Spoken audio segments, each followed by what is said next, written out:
শনিবার বেলা 11টায় শুরু হয় ঢাকা বিশ্ববিদ্যালয়ের ক ইউনিটের ভর্তি পরীক্ষা। নিজ ক্যাম্পাস সহ দেশের 8টি বিভাগে একযোগে হয় পরীক্ষা।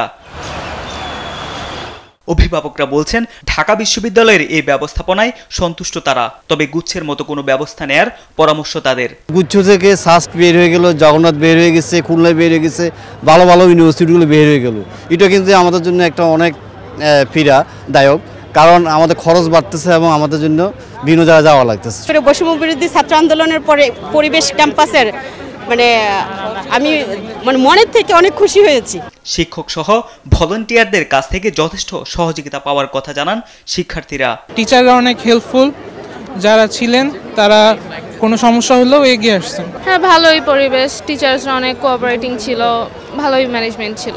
ঢাকা বিশ্ববিদ্যালয়ের উপাচার্য বলেন, শিক্ষার্থীদের স্বার্থ সর্বোচ্চ গুরুত্ব দিয়ে দেখা হচ্ছে। তিনি আরো জানান, প্রশ্ন ফাঁসের কোনো ঘটনা ঘটেনি, যে সমস্যা হয়েছিল তা সমাধানে কমিটি করা হয়েছে। ব্যবসা শিক্ষা ইউনিটের যে বিষয়টি ঘটেছে সেটি দুটো জিনিস খুব পরিষ্কার করা দরকার। প্রশ্ন ফাঁসের কোনো ঘটনা ঘটেনি।